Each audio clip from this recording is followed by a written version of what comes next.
Admiral Robert Nash stood at the massive window of Earth's hidden orbital command center, his gray eyes fixed on the strange ripples appearing near Jupiter. The alien scouts had finally made their move, just as Earth's intelligence had predicted.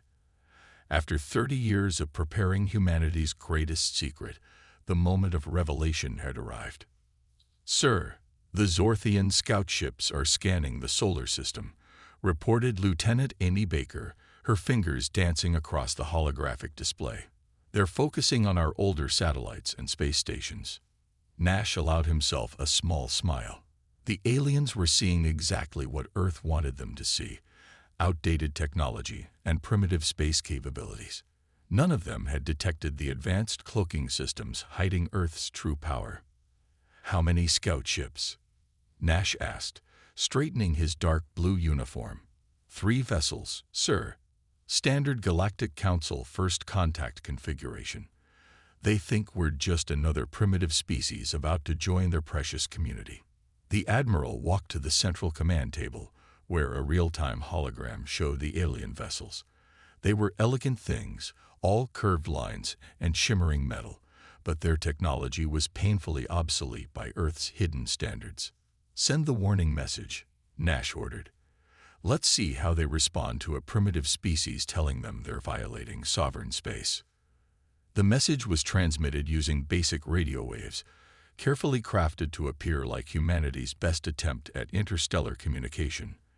The response came quickly, a dismissive automated reply in Galactic Standard, telling Earth to prepare for evaluation and possible membership in the Galactic Council. Captain Sharon Wells, Nash's second-in-command, snorted in amusement. They didn't even bother to send a real response, just an automated message to the primitives. "Their arrogance works in our favor," Nash replied. "Status of the space-time fleet." "All ships ready, sir," Sharon confirmed. "The STM drives are primed. We can deploy the entire fleet in less than 60 seconds." The command center hummed with quiet energy as hundreds of officers monitored their stations. Humanity had spent decades preparing for this moment, ever since their scientists had cracked the code of space-time manipulation. While the rest of the galaxy focused on conventional faster-than-light travel, Earth had discovered something far more fundamental: the ability to bend both space and time itself. A sudden alert blared through the command center. "Sir," Amy called out. "The scouts are launching observation probes toward Earth's atmosphere." Nash's expression hardened. "That's far enough.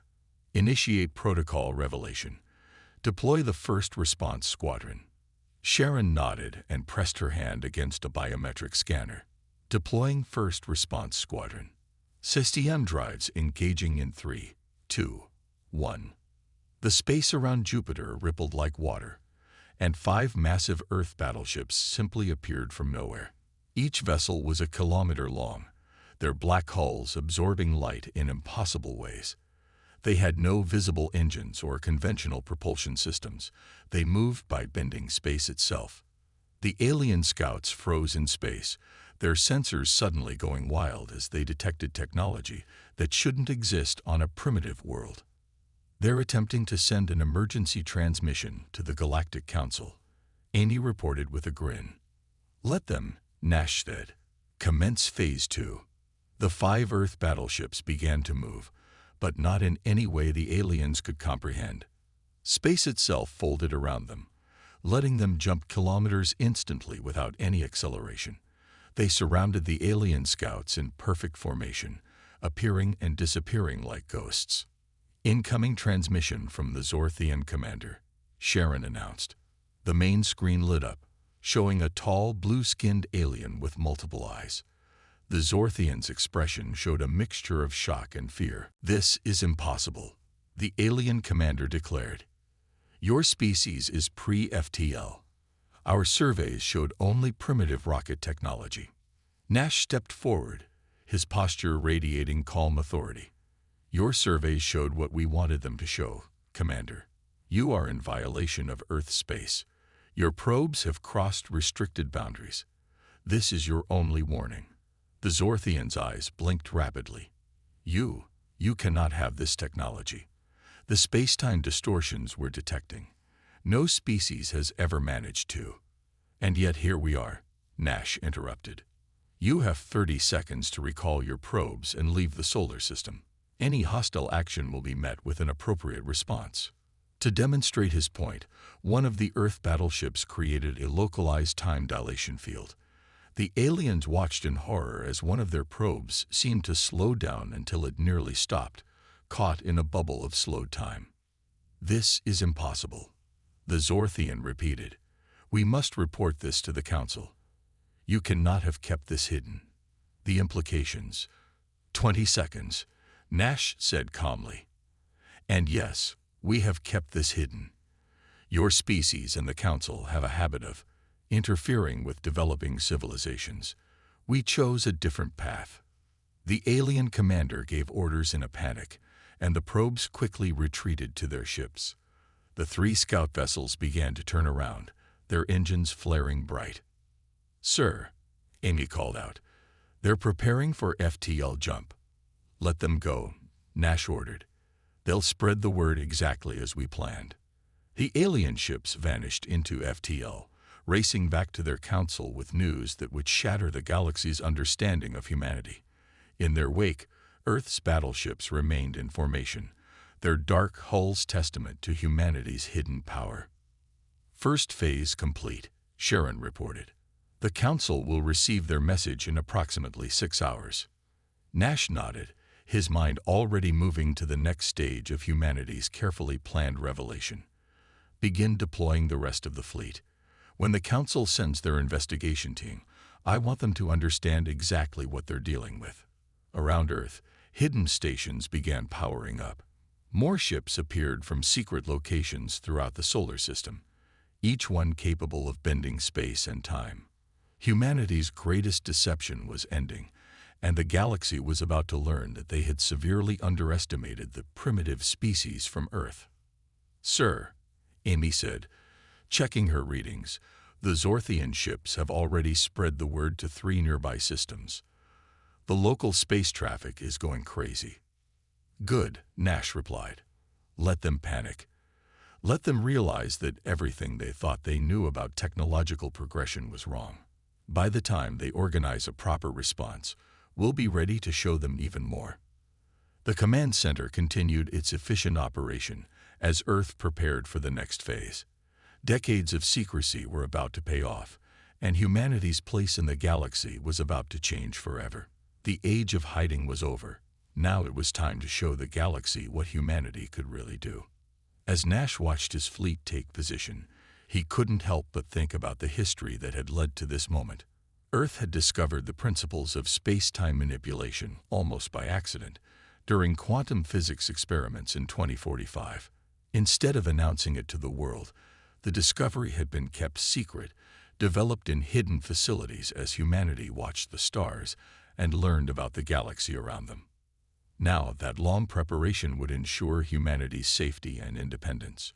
The galaxy's more advanced civilizations would soon learn that their technological superiority was an illusion, and that the supposedly primitive Earth had surpassed them all. Send word to all fleet commanders, Nash ordered. Operation Revelation is now in full effect. The galaxy wanted to find humanity. Now they're going to see exactly what we can do.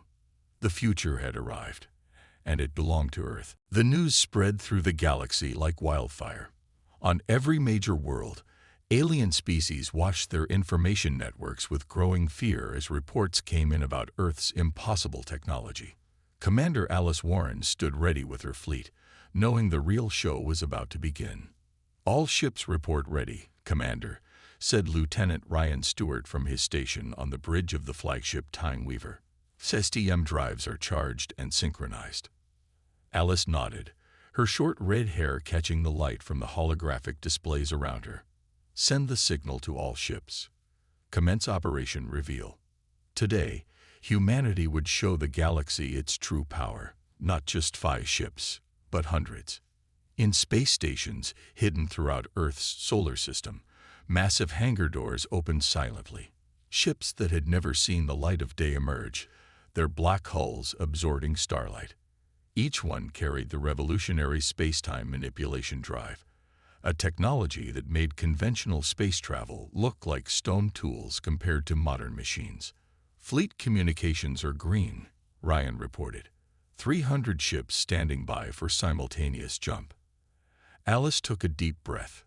This would be the largest coordinated STM jump in human history. Begin countdown. Time sync all ships. The bridge crew worked with practiced efficiency. Earth had trained for this moment for years, perfecting the art of coordinated space-time jumps. Unlike regular ships that had to travel through space, Earth's fleet could simply fold reality and step through. Receiving emergency broadcasts from multiple alien worlds, said Communications Officer Lisa Brown. They're detecting our power-up sequence. Several species are calling for immediate military response. Alice smiled. Let them try. Execute jump in 3, 2, 1. Across the galaxy, space itself shimmered and broke. In 300 different star systems, Earth ships appeared simultaneously. There was no warning, no transition. They simply weren't there one moment, and then they were. Jump successful, Ryan announced. All ships report perfect positioning. No casualties or drive failures. On the main screen, Alice watched as alien traffic scattered in panic. Their sensors were going crazy, trying to understand how ships could appear in so many places at once without using any known form of faster-than-light travel. Incoming transmission, Lisa reported. The Galactic Council is demanding an explanation. They're quite upset. Put them through, Alice ordered, straightening her uniform. The screen filled with the images of various alien council members. The Zorthian High Commander was there, along with representatives from a dozen other species. Their expressions ranged from shock to outrage to plain fear. This is unprecedented, the Zorthian leader bellowed.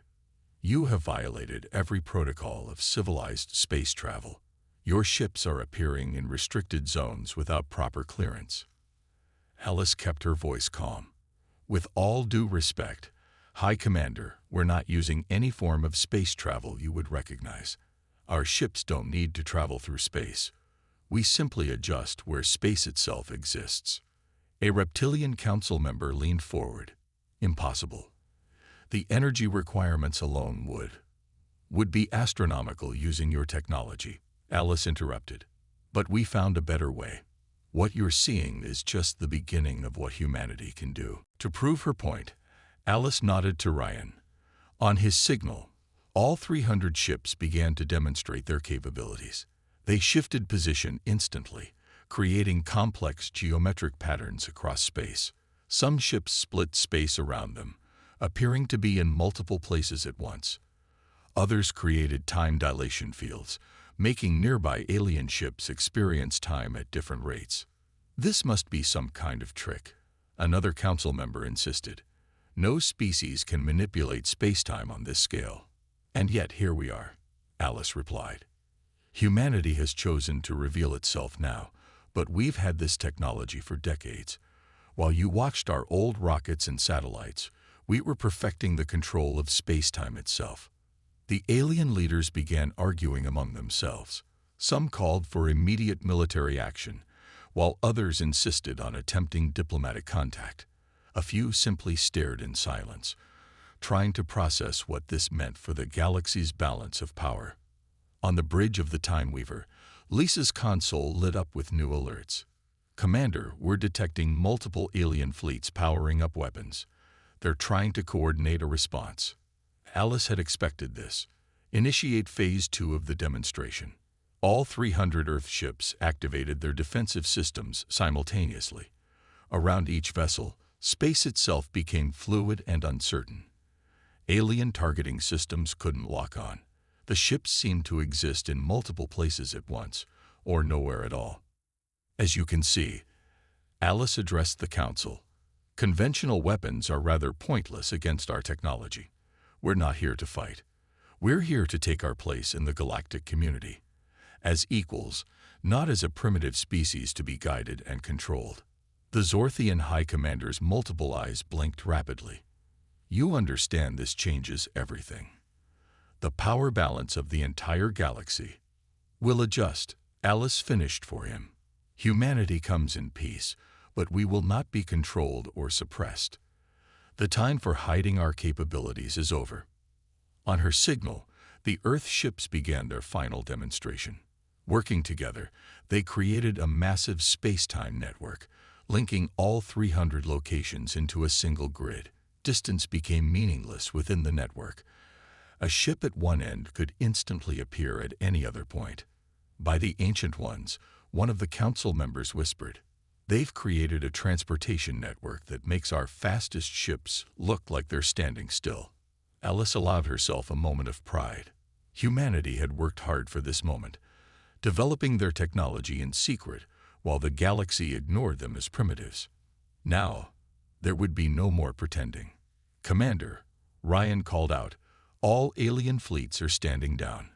They're requesting immediate diplomatic contact." "Send them our prepared diplomatic package," Alice ordered, "and notify Earth Command that Phase 2 is complete. The galaxy is finally ready to meet humanity on equal terms." As the council members continued to watch in stunned silence, Earth's ships maintained their positions across the galaxy. The message was clear. Humanity was no longer a primitive species to be guided and controlled. They were a power to be reckoned with, possessing technology that broke the very laws of space and time. One final demonstration, Alice announced to the council. She nodded to Ryan again. All 300 ships activated their STM drives one last time. Instead of moving through space, they bent space itself, creating visible distortions that could be seen from every world in range. For a brief moment, the galaxy's inhabitants looked up at their skies and saw space itself ripple like water. The age of hiding was truly over. Humanity had arrived on the galactic stage, and nothing would ever be the same. "Your council has 3 standard days to prepare for formal diplomatic meetings," Alice informed the stunned aliens. "Humanity looks forward to peaceful cooperation with all species, as equals." The transmission ended, leaving the council to deal with the implications of what they had witnessed. On the bridge of the Time Weaver, Alice looked at her crew with pride. They had trained for years for this moment, and every part of the operation had gone perfectly. "Send word to Admiral Nash," she ordered. "Tell him the fleet is ready for Phase 3. Let's show the galaxy what cooperation with humanity can really mean." Chief Diplomat Linda Carter adjusted her blue formal suit as she stood before the massive doors of the Galactic Council headquarters. The alien guards watched her nervously, their weapons held tight. They had good reason to be afraid. She hadn't arrived in a ship. She had simply appeared in their secure arrival zone through a personal space-time window. "Your security systems are impressive," Linda said kindly to the head guard, a tall insectoid being. "But you should know that we've been studying them for years through micro-time windows." The guard's antennae twitched in alarm. Before he could respond, the doors opened to reveal the council chamber. Inside, representatives from over 50 alien species waited, their voices a mix of different languages, all translated by advanced devices. The Zorthian High Commander stood as Linda entered. "You arrive unannounced, through our security, as if our protocols mean nothing." Linda walked calmly to the center of the chamber. "Your protocols were designed for species that have to travel through space normally. We respect your counsel, but those rules don't apply to us anymore." Outside the massive window behind the council seats, the Earth battleship Temporal Storm hung in space, commanded by Captain Peter Franklin. Its black hull seemed to bend light around it, making it hard for eyes to focus on its true shape. "We have reviewed your diplomatic package," said Krenta, a small gray alien with large eyes. "Your claims about studying us through time windows, this cannot be true. The energy needed to maintain such observations." Linda pulled out a small device and activated it. Above the council table, a hologram appeared showing their very chamber, but from 3 days ago. They watched themselves discussing how to handle the human revelation. "We've been watching the galaxy for 30 years, Linda explained. learning your languages, understanding your cultures, and seeing how you treat developing worlds. We didn't like what we saw. The council chamber erupted in shocked whispers. The idea that humans had been spying on them through time itself was terrifying. Suddenly, alarms blared through the station. On the main display, a Krelax battle fleet appeared from FTL jump points. The Krelax, known for their aggressive expansion, had decided to take matters into their own hands. "The Krelax fleet is charging weapons," announced a council security officer. "They're targeting both the station and the human vessel." Linda didn't even look worried. She touched her communicator once. "Captain Franklin, you may demonstrate our defensive capabilities." The Krelax ships fired first, sending bright beams of energy toward the temporal storm. But something impossible happened. The attacks simply vanished into small holes in space before they could hit. "What you just saw," Linda explained to the stunned council, "was those attacks being redirected into a time loop. They'll continue firing forever in a closed time circuit, never reaching their target." Captain Franklin's voice came through the chamber speakers. "The Krelax are attempting to launch fighters. Shall I demonstrate our offensive capabilities?" "No need for that," Linda said. "Just contain them." The temporal storm released a wave of energy that bent space around the Krelax fleet. Their ships found themselves trapped in a bubble where space curved back on itself. They could fly forever, but would never reach any destination. "Release them," Linda ordered after a moment. "I believe they understand now." The space-time bubble dissolved, leaving the Krelax fleet floating harmlessly. Their commanders quickly ordered a retreat, their ships vanishing into FTL jumps. Now Linda turned back to the council. "Shall we discuss humanity's entry into galactic society? As equals, not as a primitive species to be controlled." The council members looked at each other in silence. Everything they thought they knew about technological progression had been proven wrong. Humanity hadn't just caught up to them. They had surpassed them in ways they hadn't thought possible. An older Zorthian council member leaned forward. How did your species develop this technology without anyone noticing?" Linda smiled. "We discovered the basic principles by accident, but when we detected your first scout ships near Pluto 20 years ago, we decided to keep developing in secret. We watched how you guided other young civilizations, limiting their growth to follow your approved path. We chose a different way." She gestured, and another hologram appeared, showing various alien worlds. "We've seen how you suppress dangerous technologies, how you guide developing worlds down safe, predictable paths. But you forgot something important. Sometimes the unpredictable paths lead to the greatest discoveries." The council chamber fell silent again. Many members looked uncomfortable, knowing she spoke the truth about their methods. "So what do you want?" asked Krenta finally. "Why reveal yourselves now?" "Because it's time for change," Linda answered. "Humanity is willing to share some of our advancements, safely and responsibly.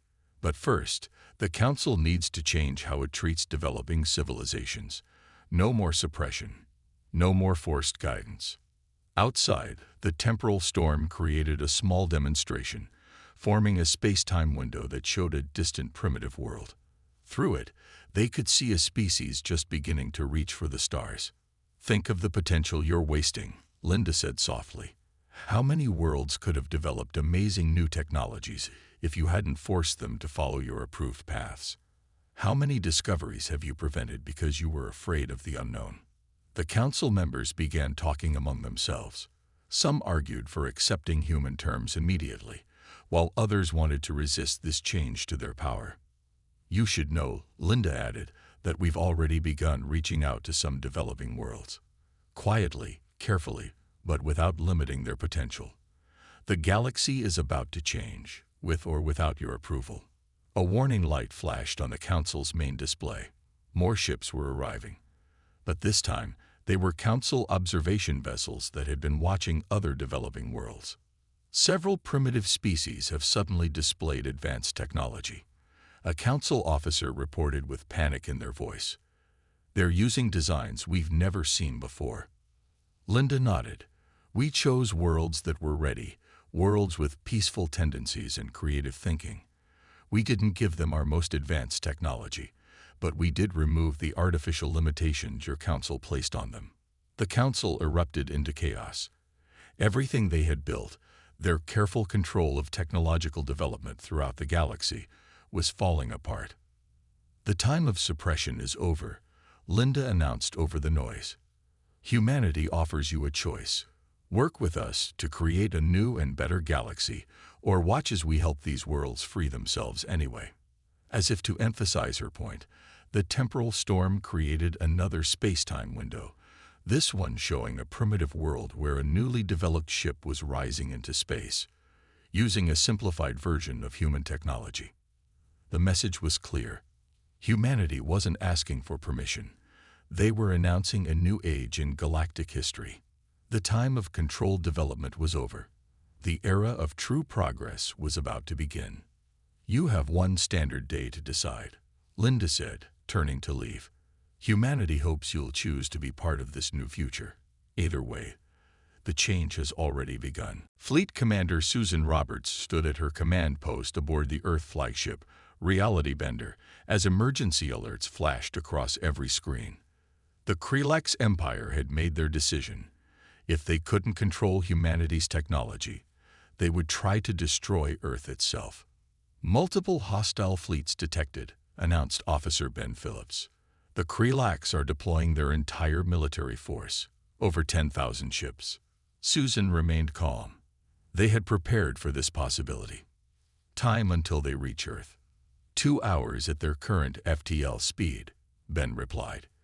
They're using illegal weapons, planet killers, and space-time disruptors. And they still don't understand what they're dealing with, Susan said quietly. She pressed her command console.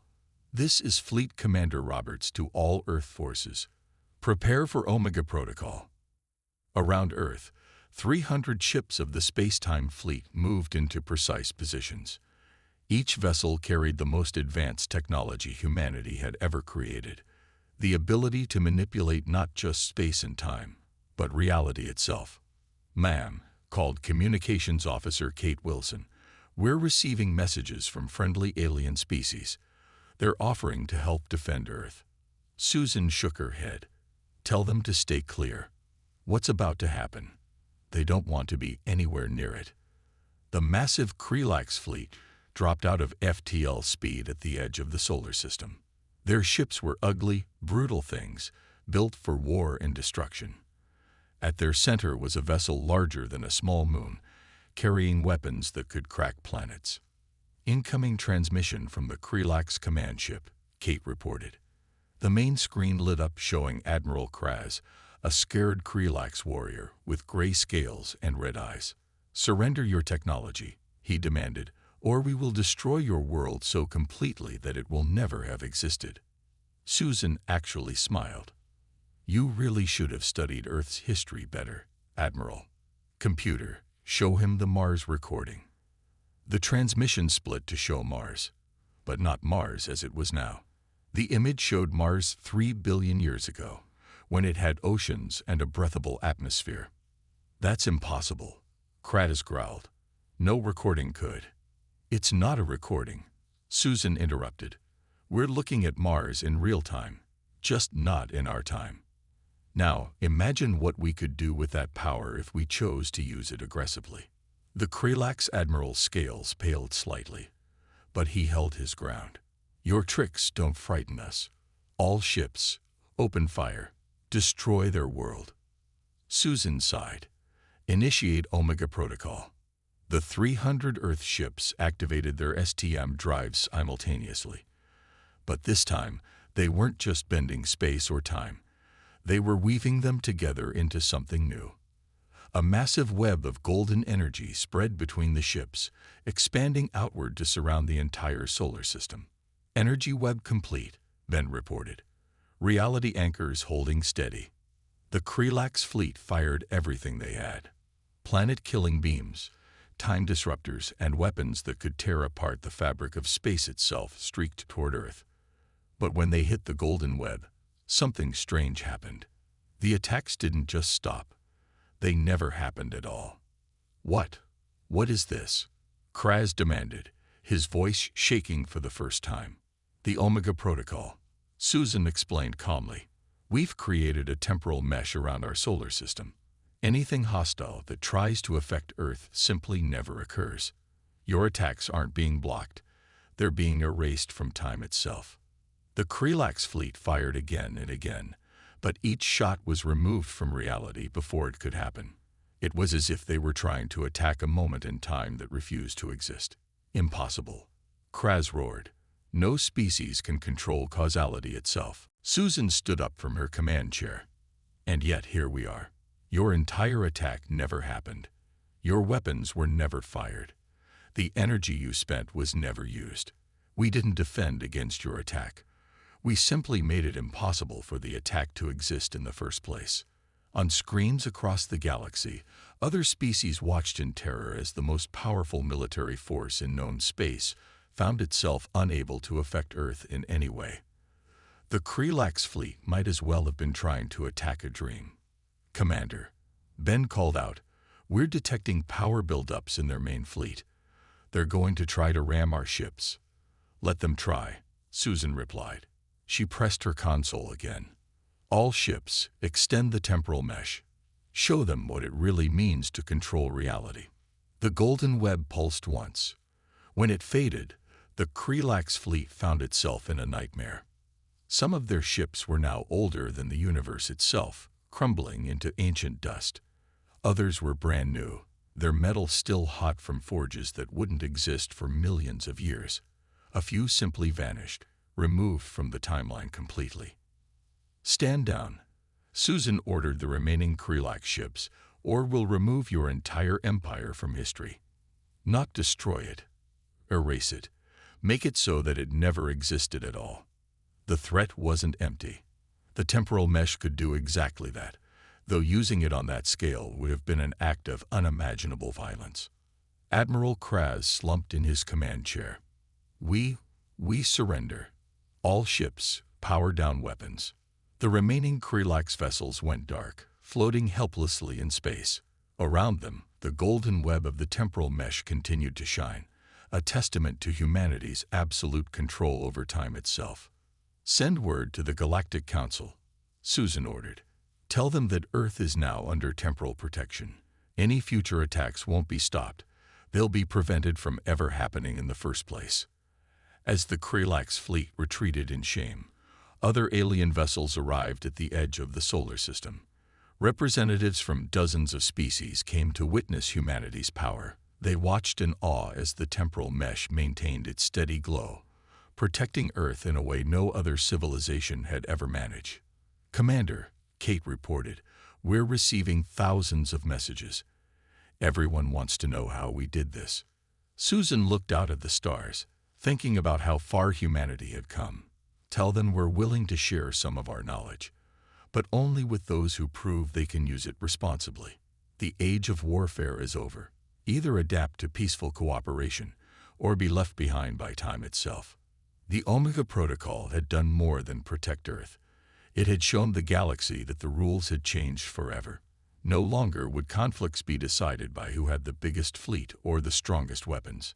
Now, the very nature of reality itself was humanity's to command.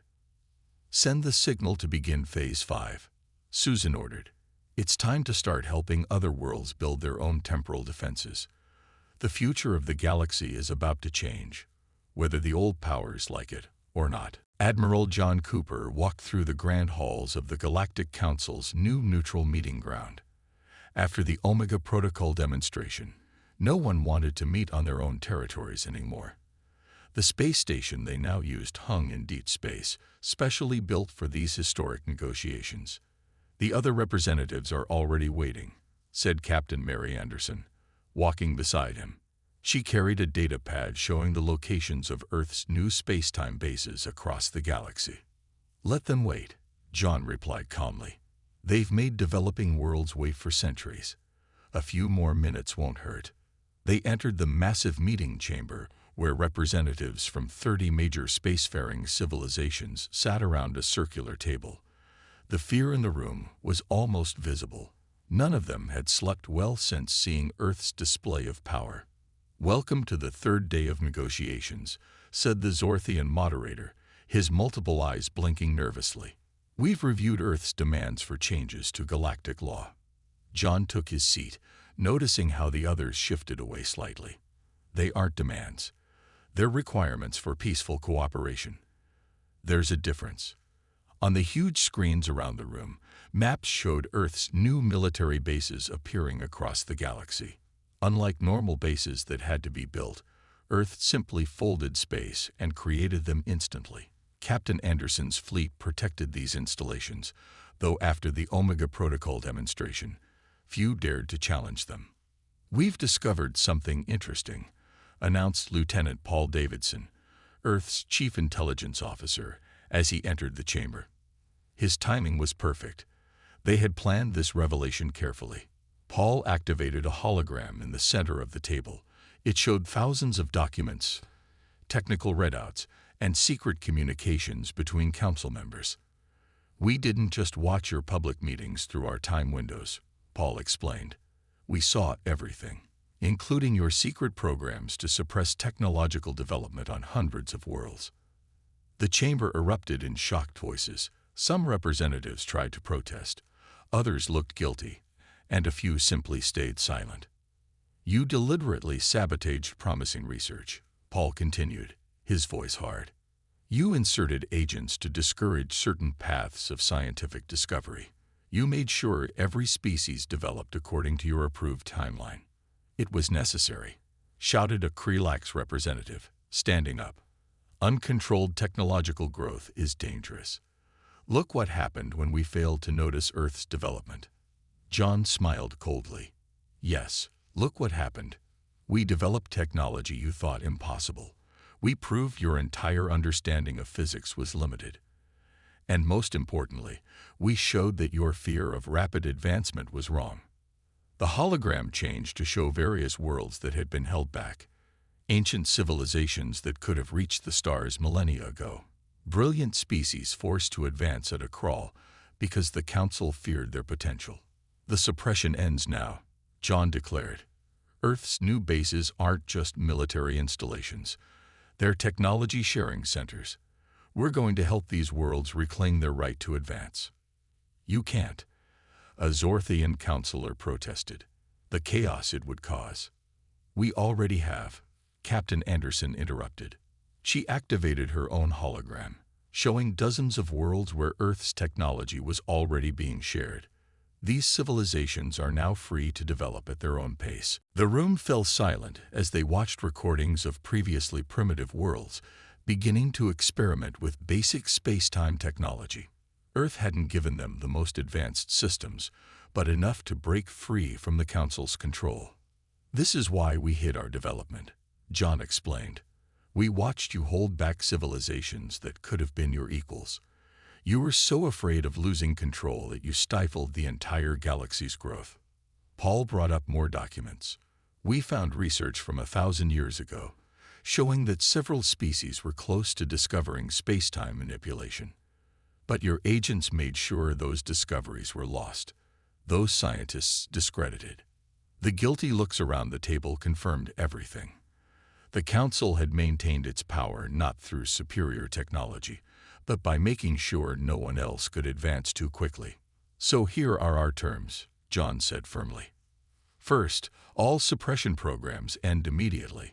Second, Earth will oversee technological development in any civilization that asks for our help. Third, your guidance of developing worlds will be replaced with true assistance. And if we refuse?" asked a brave or foolish counselor. John nodded to Captain Anderson. Outside the station's windows, space itself folded. Suddenly, they could see every suppressed world simultaneously, each one in a separate window of bent space-time. "Then we'll help them anyway," Anderson replied.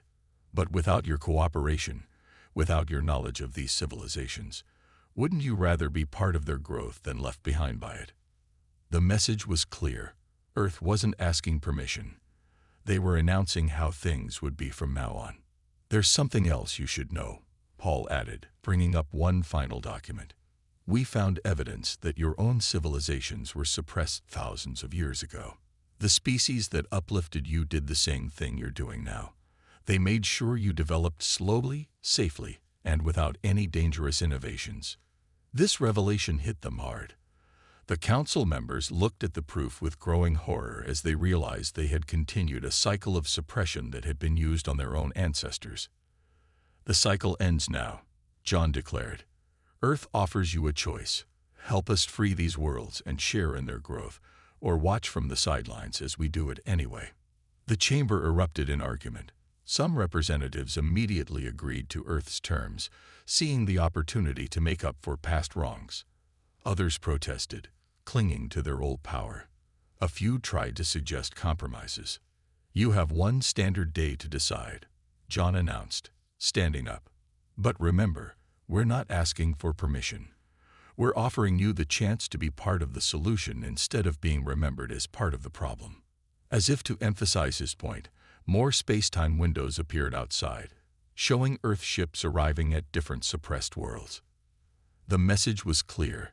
The change was already happening. Think about your own history, John said softly. Think about how far you could have come if you hadn't been held back. Don't you think it's time to break the cycle? He left them to think about it, knowing that the galaxy's future hung in the balance. The age of suppression was ending, whether they accepted it or not. The only question was whether they would help guide the galaxy into a new era of growth, or be left behind by the civilizations they had tried so hard to control. Commander Richard Hayes stood in Earth's new Galactic Coordination Center, watching hundreds of holographic screens showing progress across the galaxy. 6 months had passed since the Council accepted Earth's terms, and the changes were happening faster than anyone had expected. Another successful technology transfer, reported Chief Engineer Karen Martinez, her dark hair tied back as she worked at her station.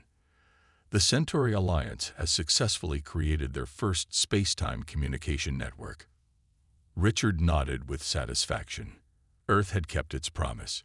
They were sharing their technology, but carefully and responsibly.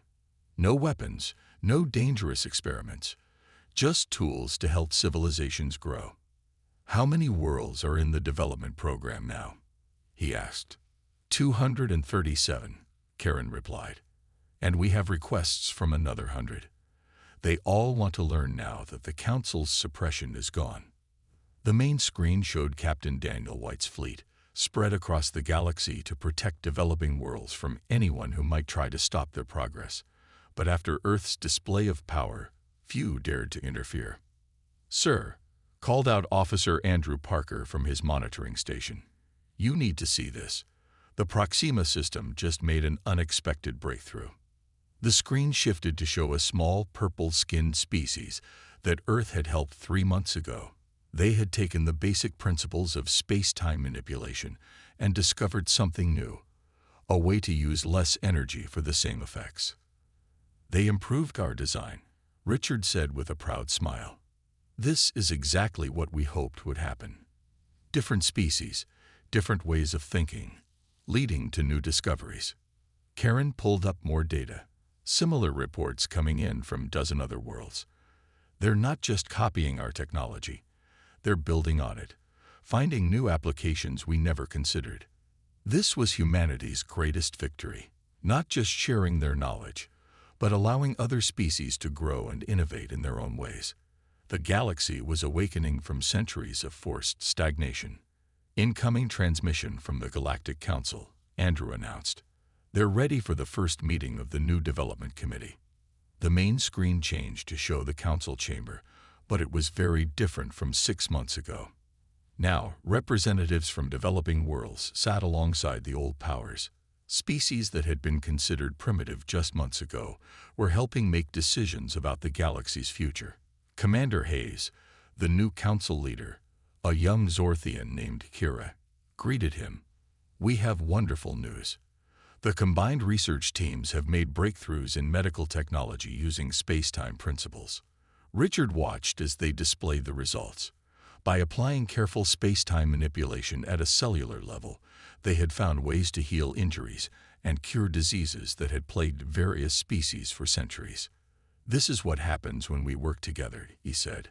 When we share knowledge instead of hoarding it. When we let each species develop in their own way instead of forcing them to follow one path.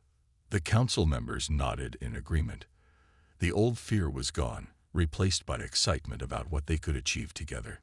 "Commander," Karen called out suddenly. "Detection of a new civilization at the galaxy's edge. They've just achieved faster-than-light travel." Everyone turned to watch the screens. In the past, this would have meant Council agents moving in to control and suppress the new species. Now, it meant something very different. "Captain White," Richard called to his fleet commander. "Please send a welcome team. Let's introduce them to the real galactic community." The screen showed Earth's ships appearing near the new civilization's world. But they didn't hide in shadows or pretend to be primitive. Instead, they sent a clear message. "Welcome to the stars. We're here to help you grow." "The change is happening faster than we expected," Kira commented from the council chamber. "More species are reaching for the stars each day. The galaxy is growing more complex." "Complex is good," Richard replied. "Complex means new ideas, new ways of thinking. Every species brings something unique to our community." Karen's station lit up with more reports. Across the galaxy, civilizations that had been kept apart were now meeting, sharing ideas, and working together. The old barriers were falling away. "We're detecting unusual energy readings from the Andromeda galaxy," Andrew reported suddenly. "Something big is happening there." Everyone watched as the readings came in. It seemed that Earth's actions had caught the attention of their closest galactic neighbor. New possibilities were opening up that no one had dreamed of before. "Well," Richard said with a smile, "it looks like our work is just beginning. The universe is bigger than just one galaxy." The council members looked both nervous and excited. They had learned their lesson about suppressing development, but the speed of change was still overwhelming. "Are we ready for this?" one of them asked. "Contact with Andromeda, continuing technological growth, new species joining us every day." "We're ready," Richard assured them, "because we're not trying to control it anymore. We're letting it happen naturally, helping where we can, but allowing each civilization to find its own path." The main screen filled with images from across the galaxy, new ships rising from once primitive worlds, species meeting in peace for the first time, discoveries being made that would change everything again and again. "This is what we fought for," Richard said softly. "Not to rule, not to control, but to free the galaxy from fear of progress, to let every species reach their full potential." Around Earth, the space-time fleet maintained its watch, but not as conquerors or controllers. They were guardians now, protecting the right of every civilization to grow and develop in their own way. "Send word to all Earth bases," Richard ordered. "The next phase begins now. Let's see what wonders a free galaxy can create." As the sun set on another Earth day, the galaxy continued to change. Species that had been enemies for millennia now worked together on projects that would benefit all. Worlds that had been held back for centuries were reaching for the stars with new confidence. The age of suppression was truly over. The age of discovery had begun. And humanity, the species that had hidden its power for so long, was there to help guide the galaxy not toward a controlled, limited future, but toward infinite possibilities. "Ready for tomorrow?" Karen asked as she prepared to end her shift. Richard looked at the screens one last time, watching civilizations grow and change faster than anyone had thought possible. "Always ready," he replied. "The real adventure is just beginning."